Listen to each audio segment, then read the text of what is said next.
માધવપુર ખાતે દર વર્ષે શ્રી કૃષ્ણ અને રૂક્ષ્મણીના વિવાહ પ્રસંગની યાદમાં યોજાય છે। ચાલુ વર્ષે સુરતમાં પ્રથમવાર રાજ્ય સરકાર દ્વારા માધવપુરના મેળાને વધુ લોકભોગી બનાવવા માટે પૂર્વ અને પશ્ચિમ ભારતની કલા, સંસ્કૃતિ અને વારસાનો અનોખો સંગમ રૂપે 1 એપ્રિલે ઇન્ડોર સ્ટેડિયમ ખાતે યોજવામાં આવશે। માધવપુર ઘેડનો મેળો પોરબંદર જિલ્લાના માધવપુર ખાતે દર વર્ષે શ્રી કૃષ્ણ અને રૂક્ષ્મણીના વિવાહ પ્રસંગની યાદમાં યોજાય છે। આ વર્ષે તારીખ 30મી માર્ચથી તારીખ 3 એપ્રિલના રોજ યોજાઈ રહ્યો છે। ભારતના ઉત્તર પૂર્વીય રાજ્યો અને પશ્ચિમ ભારતના ગુજરાતની સમૃદ્ધ સંસ્કૃતિના સમન્વયના અનુબંધ ઉત્સવની આ વર્ષે અન્ય જિલ્લાના લોકો પણ જાણે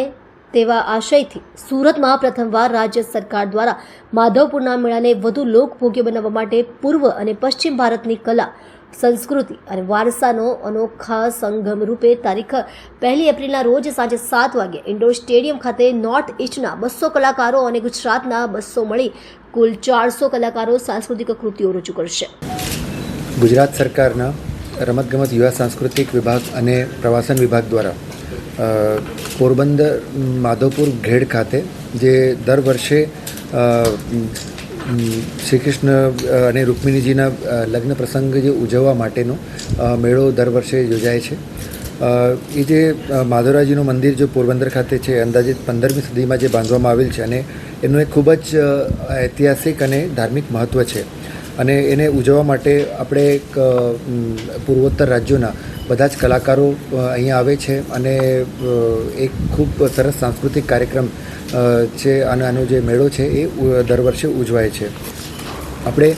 ચાલુ વર્ષે માધવપુર ઘેડનો મેળો છે એ ત્યાં સુધી મર્યાદિત ન રાખતા ગુજરાતના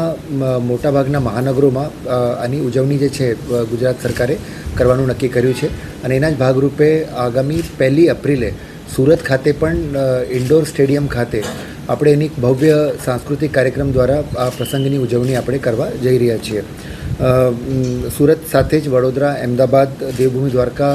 ખાતે પણ અલગ અલગ દિવસોમાં જે 1 થી 10 તારીખ સુધી જે મેળો ચાલવાનો છે એની ઉજવણી કરવામાં આવેલ છે। સુરત ખાતે પણ જે ઉજવણી છે એ 1 એપ્રિલે જેમ મેં વાત કરી એ 1 એપ્રિલ 2025માં રોજ ઉજવવાના છે। સાંજે 6 વાગ્યાથી ઇન્ડોર સ્ટેડિયમ ખાતે આપણે એક ઉજવણી કરવાના છીએ અને એમાં પૂર્વોત્તર રાજ્યોના ઓલમોસ્ટ 200 જેટલા કલાકારો અને ગુજરાતના 200 જેટલા કલાકારો, એટલે આમ મળીને 400થી વધારે કલાકારો છે। એક રંગારંગ સાંસ્કૃતિક કાર્યક્રમ છે અને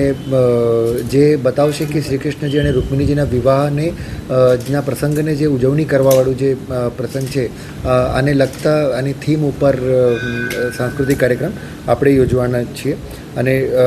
જેમ મેં વાત કરી ઇન્ડોર સ્ટેડિયમ સુરત ખાતે આપણે રાખવાના છીએ। બધી વ્યવસ્થાઓ જે છે જિલ્લા વહીવટીતંત્ર, કોર્પોરેશન અને પોલીસ દ્વારા બધી વ્યવસ્થાઓ કરી લેવામાં આવેલ છે અને આજના પ્રેસ કોન્ફરન્સ થકી બધા જ સુરત નગરજનો, ગ્રામ્ય જિલ્લાના વિસ્તારોમાં બધા જ રહેવાસીઓને અમે અપીલ કરીએ છીએ કે 1 તારીખે સાંજે 6 વાગે ત્યાં પહોંચે અને બધાને જે પ્રવેશ છે એ નિઃશુલ્ક છે। ફક્ત એની બુકિંગ છે કે રજિસ્ટ્રેશન છે એ બુક માય શો ઉપર જે છે પોતાની રીતે કરી લે અને ત્યાં નિઃશુલ્ક પ્રવેશ જે છે બધાને આપવામાં આવશે અને સાંજે જે કાર્યક્રમમાં બધા જ સહભાગી થાય અને કાર્યક્રમને સફળ બનાવવા માટે બધાને હું અપીલ કરું છું।